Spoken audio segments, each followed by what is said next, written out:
নমস্কাৰ ষ্টুডিঅ'ত মই বৰ্ণালী স্বাগতম জনাইছো তেজছ লাইফৰ আজিৰ সন্ধিয়াৰ বাতৰিলৈ। বজালীৰ বাংলিপাৰাৰ মদন মোহন গোসাঁই থান সত্ৰত চুৰিকাণ্ড। মঙলবাৰে নিশা চোৰে লুটি নিলে সত্ৰৰ মূল্যৱান সামগ্ৰী। বহুকেইখন শৰাই পিতলৰ সামগ্ৰী চুৰি কৰিলে চোৰে। চুৰি কাৰ্য ধৰা পৰাৰ ভয়ত চোৰে চিচি কেমেৰা ভাঙি কেমেৰাৰ হাৰ্ড ডিস্ক লৈ যায়। ঘটনা কেন্দ্ৰ কৰি অঞ্চলজুৰি সৃষ্টি হৈছে তীব্ৰ চাঞ্চল্য। উল্লেখ্য যে ইয়াৰ পূৰ্বে চোৰে 4বাৰকৈ চুৰি কাৰ্য সংঘটিত কৰিছিল এই সত্ৰখনত। চাওঁ হওক বজালীৰ পৰা সঞ্জীৱ দাসে পঠিওৱা এই প্ৰতিবেদন। বজালীৰ বাংলিপাৰাৰ মদন গোহাঁই থান সত্ৰত চুৰিকাণ্ড। মঙলবাৰে নিশা চোৰে লুটি নিলে সত্ৰৰ মূল্যৱান সামগ্ৰী। বহুকেইখন শৰাই পিতলৰ সামগ্ৰী চুৰি কৰিলে চোৰে। চুৰি কাৰ্য ধৰা পৰাৰ ভয়ত চোৰে চিচি কেমেৰা ভাঙি কেমেৰাৰ হাৰ্ড ডিস্কো লৈ যায়। ঘটনাক লৈ অঞ্চলজুৰি সৃষ্টি হৈছে তীব্ৰ চাঞ্চল্য। উল্লেখযোগ্য যে ইয়াৰ পূৰ্বে চোৰে 4বাৰকৈ চুৰি কাৰ্য সংঘটিত কৰিছে এই সত্ৰখনত। Bureau' report Tejas live.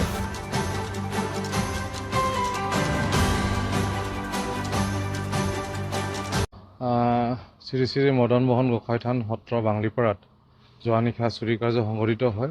আমাৰ যি ভাজঘৰ আছে, ভাজঘৰৰ পৰা প্ৰায় 200মানৰ অধিক শৰাই আছিলে, পিতলৰ শৰাই। সেই শৰাইবোৰ গোটেইবোৰ লৈ গৈছে। চিচি কেমেৰা আছিলে, চিচি কেমেৰাবোৰ ভাঙি পেলাইছে আৰু এটা চিচি কেমেৰা লৈও গৈছে। লগতে চিচি কেমেৰাৰ যি হাৰ্ড ডিস্ক আছিল, হাৰ্ড ডিস্কটো উঠাই মনিটৰ গোটেইবোৰ লৈ গৈছে। লগতে আমাৰ যিটো ভঁৰাল ঘৰ আছে, ৰান্ধনি ঘৰৰ লগত এটা ভঁৰাল ঘৰ, তাতো আমাৰ কিছু পিতলৰ সামগ্ৰী আছিলে, মূল্যৱান সামগ্ৰী আছিল। সেই আটাইবোৰ সামগ্ৰী লৈ গৈছে আৰু আমাৰ কাৰ্যালয়ৰ যি আলমাৰী আছিলে গোটেই তালা ভাঙি লণ্ডভণ্ড কৰিছে আৰু যি কিছু বস্তু তাৰ পৰাও লৈ গৈছে তেওঁলোকে চোৰে। আৰু এইবাৰ নহয়, চোৰে প্ৰায় 4-5 বাৰ চুৰি কৰিলে। আমাৰ চ'লাৰ লাইটৰ যিবিলাক ডাঙৰ বেটেৰী আছিল, সেই বেটেৰীবিলাক আগতে চুৰি কৰি লৈ গৈছে। দান পাত্ৰ আছিলে, দান পাত্ৰৰ পৰা টকা পইচা লৈ গৈছিলে।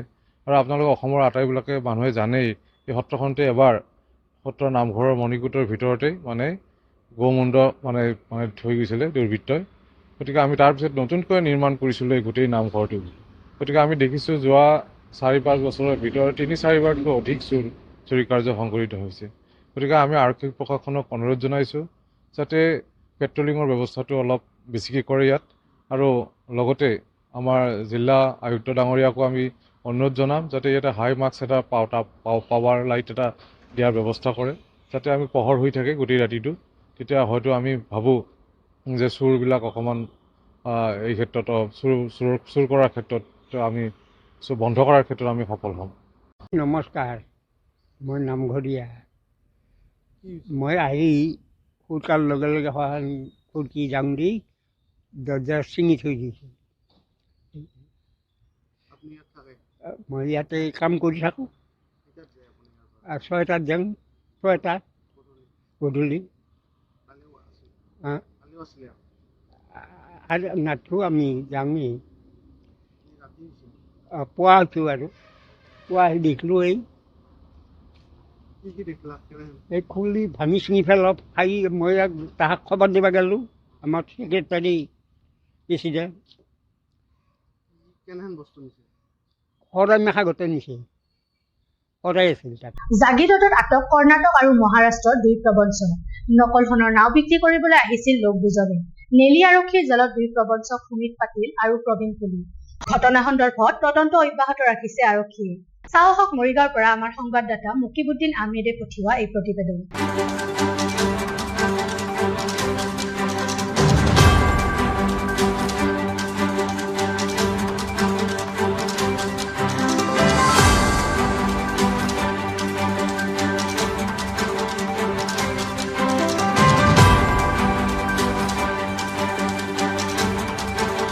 ৰাজ্যত বৃদ্ধি পাইছে তাপমাত্ৰা। বজালীৰ সৰুপেটা ভৱানীপুৰ অঞ্চলত বিদ্যুতৰ সংকট লুকাভাকু। তীব্ৰ গ্ৰীষ্ম দহনত অতিষ্ঠ ৰাইজ। একাংশ স্থানীয় বিদ্যুৎ কৰ্মীৰ কৰ্তব্যত গাফিলতিৰ অভিযোগ। আছু যুৱ ছাত্ৰ পৰিষদৰ নেতৃবৃন্দৰ আন্দোলনৰ হুংকাৰ। চাওঁ হওক আমাৰ এই প্ৰতিবেদন।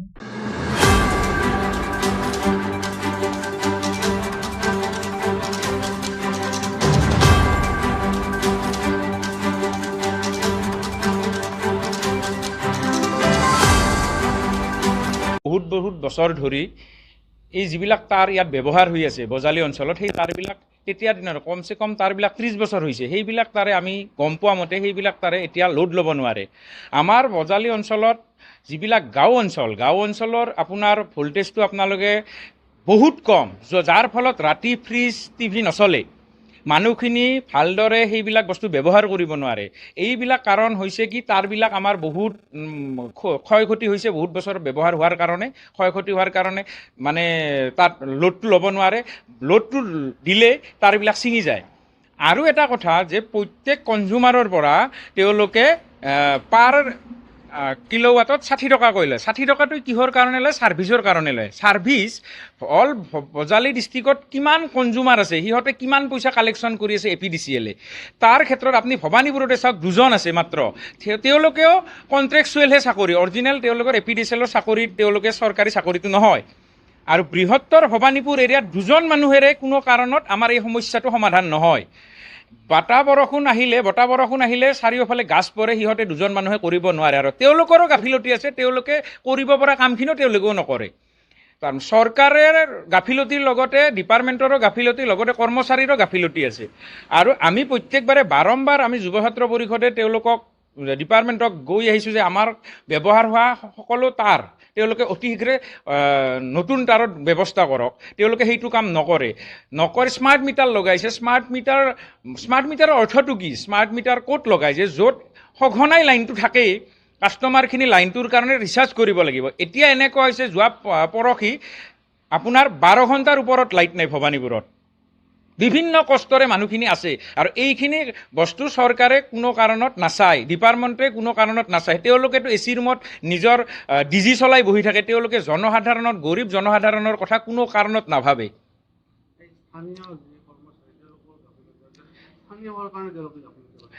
তেনেকুৱা কথা, স্থানীয় কৰ্মচাৰী তেওঁলোকে স্থানীয় হোৱাৰ কাৰণে গাফিলতি কৰাটো তেওঁলোকৰ নিজৰ কথা। আচলমতে কি হয়, স্থানীয় কৰ্মচাৰী স্থানীয় জেগাত মোৰ মতে বেছি ভালদৰে কামটো কৰিব লাগে। তেওঁলোকে নকৰাৰ কাৰণটো কি? আৰু এই নকৰাৰ কাৰণটো নিশ্চয় বিভিন্ন ছ'চিয়েল মিডিয়াত আজি আপুনি দেখি আছে, বহুদিন ধৰি এওঁলোকৰ ওপৰত মানুহে দোষ জাপি দি আছে। তেওঁলোকৰ ডিপাৰ্টমেণ্টৰ মানুহখিনি এই বস্তুখিনি দেখা নাই নেকি? দেখিছে যদি কৰা নাই কিয়? নকৰাৰ কাৰণটো এইয়েই যে তেওঁলোকেও জানে যে আমাৰ যিবিলাক ব্যৱহাৰ হৈ থকা ইলেক্ট্ৰিক তাঁৰসমূহৰ বহুত দুৰ্বল। তেওঁলোকে কোৱা মতে, আমি মানে জনামতে যে তাঁৰবিলাকত আপোনাক যিমানখিনি বিদ্যুৎ প্ৰবাহিত কৰিব লাগে প্ৰবাহিত কৰিব নোৱাৰাৰ কাৰণ তাঁৰবিলাক নিজে ছিঙি যায়। বাৰম্বাৰ তেওঁলোকে এই তাঁৰবিলাক মানে চেঞ্জ কৰাৰ কাৰণে আমি দাবী কৰিছোঁ, কিন্তু চেঞ্জ নকৰে সিহঁতে। আৰু দ্বিতীয় কথাটো যে যেনেকৈ আপুনি যদি বিলটো নিদিয়ে, লাইনৰ বিলটো নিদিয়ে, দিনত আপোনাক 10 বাৰ ফোন কৰিব, কিন্তু সেনেকুৱা আমি ছাৰ্ভিচ পাইছোঁ নেকি লাইনৰ? ভবানীপুৰ বজালীত আমি সেনেকুৱা ছাৰ্ভিচ পাইছোঁ নেকি? নিশ্চয় পোৱা নাই। তেওঁলোকে ভবানীপুৰৰ ৰাইজক কৈছে নেকি যে 2 ঘণ্টা লাইনটো নাথাকে, 3 ঘণ্টা লাইনটো নাথাকে? নকয়। কথাটো হ'ল APDCL এতিয়া প্ৰাইভেটীকৰণ হৈছে। প্ৰাইভেটীকৰণ হোৱাৰ কাৰণে তেওঁলোকে ৰাইজৰ পৰা যেনেকৈ নহওক পইচাখিনি সংগ্ৰহ কৰিব লাগে, সংগ্ৰহ কৰি তেওঁলোকে নিজৰ মুনাফা কৰিব লাগে। তাক বাদে APDCL-ৰ একো বেলেগ কাম নাই। আৰু অফিচত গ'লে তেওঁলোকৰ ব্যৱহাৰখিনিও বেয়া হয়। তেওঁলোকে গুৰুত্ব নিদিয়ে, কথাবিলাকত গুৰুত্ব নিদিয়ে। আৰু চাওক, জনবসতি লাহে লাহে ঘন হৈ আহিছে। এটা ট্ৰেন্সফৰ্মাৰত আপুনি যদি 100জন মানুহক ছাৰ্ভিচ দিব পাৰে, সেই ট্ৰেন্সফৰ্মাৰত এতিয়া 900 মানুহৰ ওপৰত ছাৰ্ভিচ দি আছে। কিন্তু এনেকুৱাটো হোৱা নাই যে আমি ভল্টেজ কম পাইছোঁ, ছাৰ্ভিচ পোৱা নাই, তাৰ ফলত চৰকাৰে আমাকতো ৰেহাই দিয়া নাই। বিলটোতো ঠিকে আহি আছে, বিলটো সময়ত পৰিশোধ নকৰিলে তেওঁলোকে লাইনটো কাটি দিয়ে। তেওঁলোকেতো নুসুধে আপোনালোকৰ অসুবিধা কি আছে, শুনাৰ কোনো মানে তেওঁলোকৰ হেৰি নাই, জ্ঞান নাই। আৰু দ্বিতীয় কথাটো হ'ল কি, এতিয়া স্মাৰ্ট মিটাৰ হোৱাৰ পৰা সিহঁতৰ আৰু ভাল হৈছে। আপোনালোকে মিটাৰত পইচা নাথাকিলে মিটাৰত কাটি দিয়ে, আপোনাৰ লগতো আহিব লগাই নাথাকে, আপোনালোকে কমপ্লেইনটো কৰিব। জনসাধাৰণে এইটো বস্তু আজি নহয়, বহুদিন ধৰি এইটো সমস্যা সমাধানৰ কাৰণে লাগি আছে। কিন্তু চৰকাৰে ডিপাৰ্টমেণ্টে এই বস্তুটোৰ ওপৰত কোনো কাৰণত মানে দৃষ্টিগোচৰ হোৱা নাই। আৰু তেওঁলোকে তেনেকৈ পইচাটো লৈ ৰাইজক মাধমাৰ কৰি আছে। নহ'লে আমি ৰাইজখিনি একত্ৰিত কৰি আমাৰ প্ৰাপ্যৰ কাৰণে আমি বৃহত্তৰ জংগী আন্দোলন কৰিবলৈ আমি সাজু আছোঁ। প্ৰথম কথা চাওক, বিদ্যুৎ বিভাগক আমি ভবানীপুৰ আঞ্চলিক ছাত্ৰ সন্থাৰ পৰা আমি সকীয়াই দিছোঁ। তেওঁলোকে চাওক, স্মাৰ্ট মিটাৰৰ ক্ষেত্ৰত কিন্তু তেওঁলোকে বহুত আজি ঘৰে ঘৰে স্মাৰ্ট মিটাৰ লগাই আছে, কিন্তু অসম জুৰি দেখিবলৈ পাইছোঁ গৰমৰ মানুহ থাকিব নোৱাৰা হৈছে। তাৰ ক্ষেত্ৰত বিদ্যুৎ বিভাগ আজি তেওঁলোক কৰ্মচাৰীসকলে এই গাছৰ তলত বহি জিৰাই থকা আমি বহুতো দিন আমি পৰিলক্ষিত কৰিছোঁ। আজি চাওক, এজাক বৰষুণ আহিব নোৱাৰে, লাইটটো কিন্তু তেওঁলোকে কাটাৰ ক্ষেত্ৰত কিন্তু তেওঁলোকক একদম এডভান্স হৈ যায়। আজি চাওক, আপোনালোকে দেখিবলৈ পাইছে স্মাৰ্ট মিটাৰ দি পেলাই কিন্তু দামটো পূৰা বঢ়াই আছে। আজি কিন্তু ৰাইজ সেই ক্ষেত্ৰত কিন্তু গম নোপোৱাকৈ বাঢ়ি আছে। তাৰ ক্ষেত্ৰত কিন্তু ৰাইজ বহুতো টকা পইচাটো সন্মুখীন হৈ যায়। আৰু চাওক, তেওঁলোকে ৰাতি যেতিয়া অসুবিধা হয় মানুহৰ, কেতিয়াবা যদি লাইটৰ ক্ষেত্ৰতে হওক বা ঘৰুৱা সমস্যাত কেতিয়াবা লাইটৰ সমস্যা হয়, তেখেতসকলে কিন্তু কণ্ট্ৰল ৰুমৰ পৰা কেতিয়াবা তেওঁলোকে ৰিচিভো নকৰে। তেখেতলোকক জানিব পোৱা মতে কেতিয়াবা ফোন কৰিলেও আমি যদি গম পাওঁ যে কোনোবাৰ অসুবিধা হৈছে, তেতিয়া কিন্তু তেওঁলোকক ফোনত নেপায়। তাৰ ক্ষেত্ৰত আমি এটা কথা ক'ব বিচাৰিছোঁ ভৱানীপুৰ আঞ্চলিক ছাত্ৰ সন্থাৰ তৰফৰ পৰা, যদি ইয়াৰ ক্ষেত্ৰত যদি বিদ্যুৎ যোগানৰ ক্ষেত্ৰত যদি তেওঁলোকে ব্যৰ্থ হৈ থাকে, আমি ইয়াৰ ক্ষেত্ৰত কিন্তু তীব্ৰ আন্দোলন কৰিবলৈ বাধ্য হ'ম। এইটো সঁচা কথা। স্থানীয় কৰ্মী হেমাহীন আমি এইটো দেখা পাইছোঁ। তেওঁলোকে আজি চাওক, যদি কিবা কাৰণত আপোনালোকে দেখিবলৈ পাইছে লোডশ্বেডিং যদি আপোনাৰ ৰাতি যদি ধৰ 10টা বজাত যদি হয়, তেখেতসকলে তেতিয়া ৰাতিপুৱাহে যায় তেখেতসকলে কিন্তু ভাল কৰে। 10টাৰ পিছত তেখেতসকলে জিৰাই থাকে। সেই ক্ষেত্ৰত কিন্তু আমি সমস্যাৰ সন্মুখীন হৈছোঁ। যদি চৰকাৰক ইয়াৰ পৰা আমি দাবী কৰিব বিচাৰিছোঁ, যদি স্থানীয় লোকে ইয়াত যদি আমাৰ কামৰ গাফিলতি কৰি আছে, তেওঁলোকক আপোনালোকে বদলাই দিয়ক। ব্ৰহ্মপুত্ৰৰ বুকুত চপৰা চপৰে খহিছে মাটি। ডিব্ৰুগড়ৰ টিংখং ভংগা আলিৰ সমীপৰ মোহনা ঘাটত ভয়াৱহ গৰাখহনীয়া। ঘটনাস্থলীত উপস্থিত জিলা প্ৰশাসনৰ উচ্চপদস্থ বিষয়া। প্ৰতি বছৰে জিঅ' বেগেই একমাত্ৰ সমাধান নেকি বুলি ৰাইজৰ প্ৰশ্ন। চাওঁ হওক ডিব্ৰুগড়ৰ পৰা আমাৰ সংবাদদাতা শিল্পী শিখা দাসে পঠিওৱা এই প্ৰতিবেদন।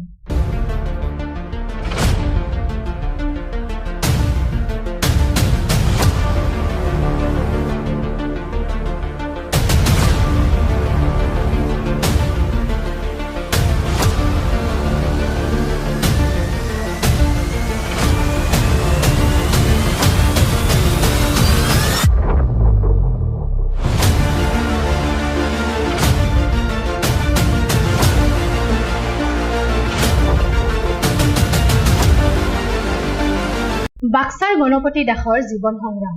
এসময়ৰ ভ্ৰাম্যমানৰ শিল্পী গণপতি দাসে এতিয়া বজাৰে বজাৰে কল বিক্ৰী কৰি চলাই গৈছে জীৱন সংগ্ৰাম। শিল্পীগৰাকীয়ে মাজে মাজে সংগত কৰা বাহিৰবোৰে আপ্লুত কৰিছে বহু লোকক। ব্যৱসায়ৰ লগতে গণপতি দাসৰ আছে এক সাংস্কৃতিক মন। 1983 চনত নটৰাজ থিয়েটাৰৰ সৈতেও জড়িত আছিল গণপতি দাস। পিছলৈ থিয়েটাৰ বাদ দি এনেদৰেই জীৱন সংগ্ৰামত ব্যস্ত হ'বলগীয়া হ'ল গণপতি দাস। চাওঁ হওক বাক্সাৰ পৰা আমাৰ ষ্টাফ ৰিপৰ্টাৰ প্ৰাঞ্জল দাসে পঠিওৱা এই প্ৰতিবেদন। বাক্সাৰ গণপতি দাসৰ জীৱন সংগ্ৰাম। এসময়ৰ ভ্ৰাম্যমানৰ শিল্পী গণপতি দাসে এতিয়া বজাৰে বজাৰে কল বিক্ৰী কৰি চলাই গৈছে জীৱন সংগ্ৰাম। শিল্পীগৰাকীয়ে মাজে মাজে সংগত কৰা বাহিৰ সুৰে আপ্লুত কৰিছে বহু লোকক। ব্যৱসায়ৰ লগতে গণপতি দাসৰ আছে সাংস্কৃতিক এটা মন। 1983 চনত নটৰাজ থিয়েটাৰৰ লগতো জড়িত আছিল গণপতি। পিছলৈ থিয়েটাৰ বাদ দি এনেকৈয়ে নিজৰ জীৱন সংগ্ৰাম চলাই গৈছে। আনুষ্ঠানিক কোনো শিক্ষা নোলোৱাকৈ সুন্দৰ বাঁহী বজোৱাৰ লগতে বাঁহী নিজে বনাই বিক্ৰীও কৰি আহিছে গণপতি দাসে। পুনৰ আৰু ভ্ৰাম্যমানলৈ যোৱাৰ হাবিয়াস নাই বুলি মন্তব্য গণপতি দাসৰ। ৰাইজৰ মাজতেই থাকি ভাল পাইছে শিল্পীগৰাকীয়ে। বজালিৰ পৰা ষ্টাফ ৰিপৰ্টাৰ প্ৰাঞ্জল দাসৰ সহযোগত ব্যুৰো ৰিপৰ্ট, তেজছ লাইভ।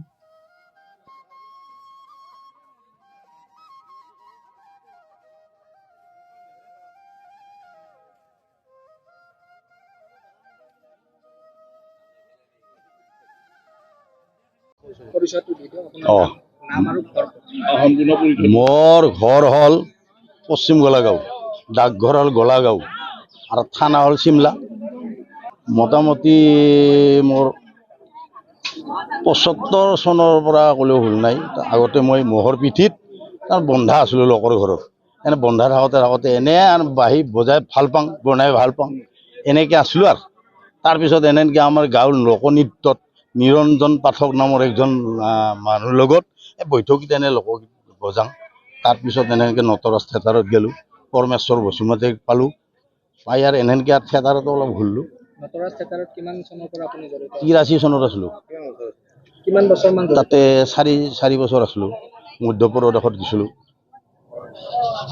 মোটামুটি 12 বছৰমান বয়সৰ পৰা হ'ব। নিজে বনাওঁ, বিক্ৰীও কৰোঁ এনেকৈ। আচলতে এইগিলান ভক্তিৰ পৰাহে বস্তুটো আবিৰ্ভূত হয়তো।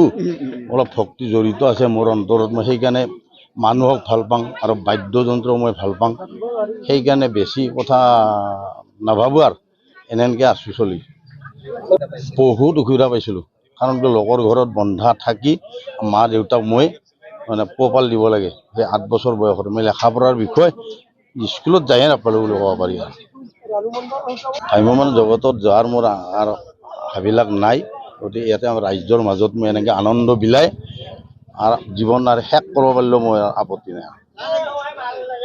অসুবিধাটো আৰু মানুহৰ জীৱনত যেনে দিন ৰাতি হৈ মাত্ৰ দিনটো সুখৰ দুখৰ লগতে জীৱনটো বুলি কৈছে গতিকে এনেকৈ মই অসুবিধা একো মানে আনন্দত আছোঁ আৰু পৰিয়ালত আমাৰ এতিয়া বৰ্তমান আমাৰ মিছেছ আছে আৰু ল'ৰা একজন বোৱাৰী নাতিনী দুজনী আছে এয়ে আৰু পৰিয়াল বাহিৰ যেনে এৰ পৰা এ চাৰ্প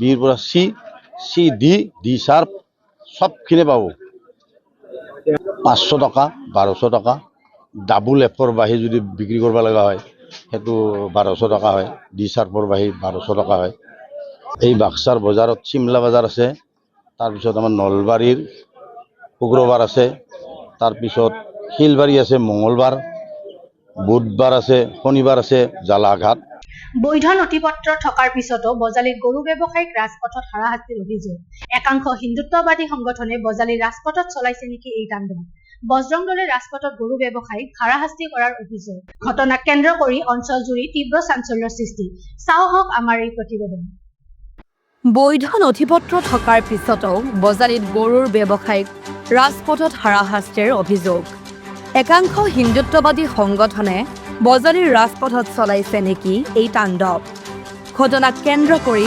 অঞ্চলজুৰি তীব্ৰ চাঞ্চল্যৰ সৃষ্টি অভিযোগ অনুসৰি প্ৰয়োজনীয় নথিপত্ৰ আৰু বৈধ চালান থকাৰ পিছতো গৰুৰ ব্যৱসায়িক অযথা হাৰাশাস্তি কৰি গৰু কঢ়িয়াই অনা বাহনসহ পাটাচাৰকুছি আৰক্ষী থানালৈ লৈ গ'ল বজৰং দলে জানিব পৰা মতে বাক্সাৰ সিংৰা বজাৰৰ পৰা বৈধ নথিপত্ৰ আৰু চালানসহ কেইবাজনো ব্যৱসায়ীয়ে গৰু ক্ৰয় কৰি বজালীলৈ ৰাওনা হৈছিল কিন্তু পাটাচাৰকুছিস্থিত ২৭ নম্বৰ ৰাষ্ট্ৰীয় ঘাইপথত বজৰং দলৰ কিছু সদস্যই বাহনখন ৰখাই আপত্তি উত্থাপন কৰে ইয়াৰ পিছতে গৰু কঢ়িয়াই অনা বাহনখন পাটাচাৰকুছি আৰক্ষী থানালৈ নিয়া হয় পাটাচাৰকুছি আৰক্ষীয়েও বিপাঙত পৰে বৈধ নথিপত্ৰ থকা বাহনখন দেখি ঘটনাটোৰ সম্পৰ্কে আৰক্ষীয়ে তদন্ত অব্যাহত ৰাখিছে আৰু তদন্তৰ ভিত্তিত প্ৰয়োজনীয় ব্যৱস্থা গ্ৰহণ কৰা হ'ব বুলি জানিব পৰা গৈছে উল্লেখযোগ্য যে এই অভিযোগসমূহ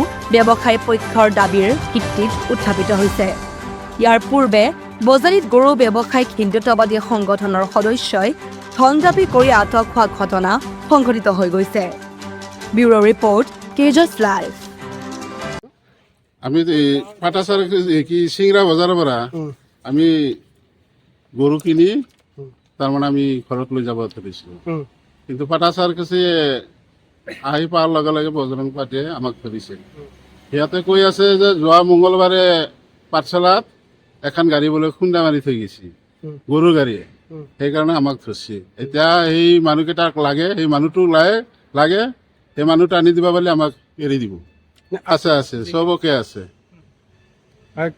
মোৰ গাড়ীত 10টা আছে চানা 11টা না চানা কোনে ৰছে বজৰং হাৰাশাস্তি আগতে কৰা নাই আজি ফাৰ্ষ্ট তাৰমানে যোৱা মংগলবাৰে তাৰমানে এটা গৰুৰ গাড়ীয়ে খুন্দা মাৰি থৈ গৈছে সেইকাৰণে তাৰমানে আমাক ধৰিছে সেই মানুহটো এতিয়া লাগে এই বজৰং পাৰ্টীৰ গাড়ী এখনত সিহঁতৰ কি গাড়ী আছিল যোৱা বজাৰত মই অহা নাছিলো বেলেগে খুন্দাইছে মৈৰাবাৰীত ৰেলৱে বিভাগৰ কৰ্মচাৰীৰ গাফিলতিত পথ দুৰ্ঘটনাৰ অভিযোগ শিশুসহ কেইবাজনো লোক আহত মৈৰাবাৰী বেচামাৰী সংযোগী ৰেল লাইনত কাম চলি থকা অৱস্থাতে সংঘটিত এই দুৰ্ঘটনা এখন ই ৰিক্সাই ৰেল লাইন পাৰ হবলৈ লওঁতে স্কুলীয়া ছাত্ৰী মহিলাসহ দুটিকৈ শিশু আহত চাওক মৰিগাঁৱৰ পৰা আমাৰ সংবাদদাতা মুকিবুদ্দিন আহমেদে পঠিওৱা এই প্ৰতিবেদন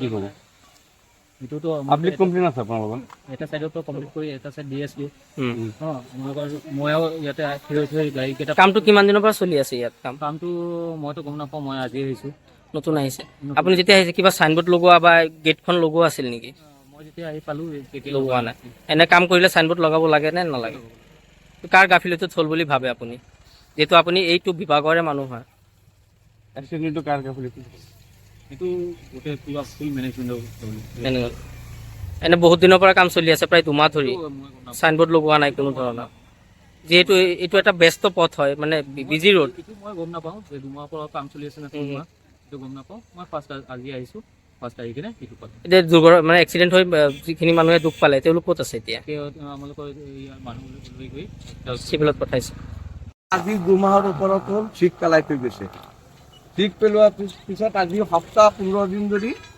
ইয়াত কাম চলি আছে কাম চলাৰ পিছত বজাৰৰ দিন মৈৰাবাৰী বজাৰ আৰু এইটো বেটামাৰী ৰোড বিজি ৰোড তেওঁলোকে আমি কৈছোঁ বাৰম্বাৰ কৈছোঁ যে আপোনালোকে এইটো মূৰত আৰু সেইটো মূৰত চাইনবোৰ্ড লগাওক আজিও কৈছোঁ যেতিয়া কামত লাগিব তেতিয়া কৈছোঁ মই 2টা চাইনবোৰ্ড আনক আমি ইয়াত এটা আৰু তাত এটা লগাওক কিন্তু চাইনবোৰ্ড লগোৱা নাই এতিয়া বৰ্তমান কেইটা বাজিছে অটো টমটম এখন এক্সিডেণ্ট হৈছে 4জনী মাইকী মানুহ আৰু 2টা কেঁচুৱা একদম কেঁচুৱা ল'ৰা আৰু ছোৱালী আৰু কলেজীয়া ছাত্ৰ যদি আপোনাৰ হেৰিৰ ওপৰেদি জাপ দি নপৰে তেনেহ'লে সিও দুখ পায় সি জাপ দি পেলাই বাচিছে আৰু 2টা ল'ৰা আৰু ছোৱালীৰ মূৰ ফাটিছে মাইকীজনীৰো মূৰ ফাটিছে তেওঁলোকক ইমান বাৰম্বাৰ কৈ আছোঁ যে আপোনালোকে এইটো মেৰামতি কৰক চাইনবোৰ্ড লগাই লওক চাইনবোৰ্ড লগোৱা নাই কাক কৈছে ডিপাৰ্টমেণ্টক কাক কৈছে ডিপাৰ্টমেণ্টৰ ইঞ্জিনিয়াৰ আছে মহুৰী আছে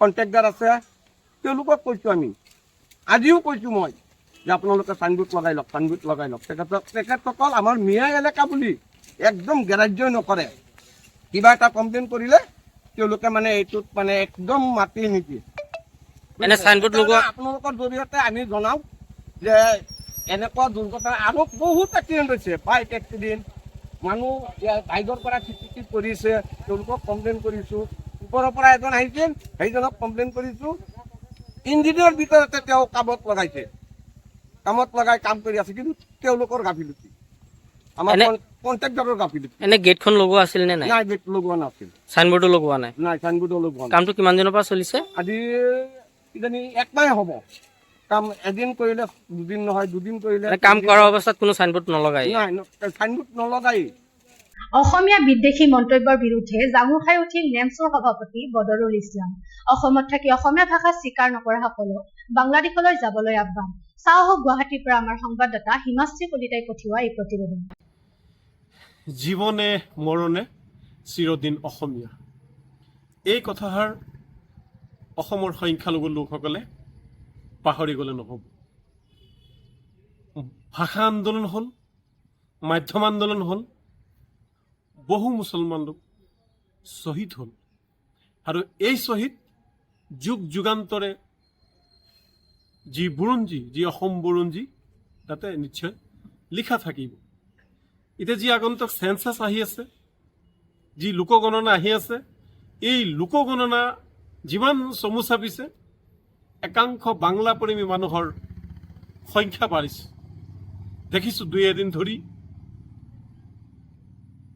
সংখ্যালঘু লোক হৈ তেওঁলোকে বাংলা ভাষা লোকপিয়লত লিখাৰ কাৰণে আহ্বান জনাই আছে সেইটো তেওঁলোকৰ অধিকাৰ কিন্তু আমি অসমীয়াৰ বৃহত্তৰ জাতিৰ এটা অংগ হিচাপে আমি আগন্তুক যি লোকগণনা তাতে আমি অসমীয়া ভাষা লিখিবলৈ অসমৰ সকলো জাতি জনগোষ্ঠীৰ লোকৰ লগতে বিশেষকৈ ধৰ্মীয় সংখ্যালঘু লোকসকলক আমি নেমছৰ ফালৰ পৰা আহ্বান জনাইছোঁ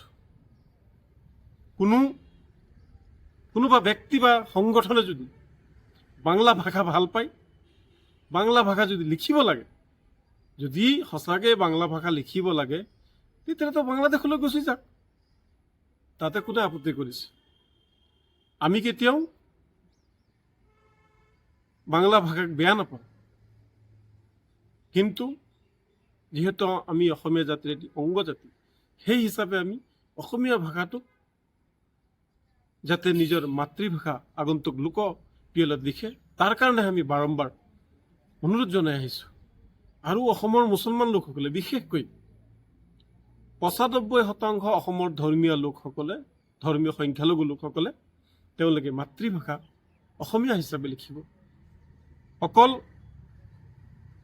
ভাষা আন্দোলন বা মাধ্যম আন্দোলনত শ্বহীদ হোৱাই নহয়, আপোনালোকে জানে চৰাঞ্চল হওক, ধৰ্মীয় সংখ্যালঘু অধ্যুষিত অঞ্চলবিলাকত যাওক, আপোনালোকে চাব অসমীয়া মাধ্যমৰ বহু বিদ্যালয় গঢ় লৈ উঠিছে। ছাত্ৰ ছাত্ৰীসকলক অভিভাৱকে অসমীয়া মাধ্যমত পাঠদান কৰাবলৈ তেওঁলোকক নামভৰ্তি কৰাই দিছে। অসমীয়া ভাষা জীয়াই ৰাখিবলৈ আমি এক তিল পৰিমাণো অৱহেলা কৰি নাথাকোঁ। যিমান প্ৰয়োজন পূৰ্বৰ দৰে যদি আকৌ শ্বহীদ হ'ব লগা হয় অসমীয়া ভাষা জীয়াই ৰখাৰ কাৰণে, প্ৰথমে মই বদৰুল ইছলাম শ্বহীদ হ'বলৈ সাজু আছোঁ। কাৰণ জীৱনে মৰণে আমি চিৰদিন অসমীয়া।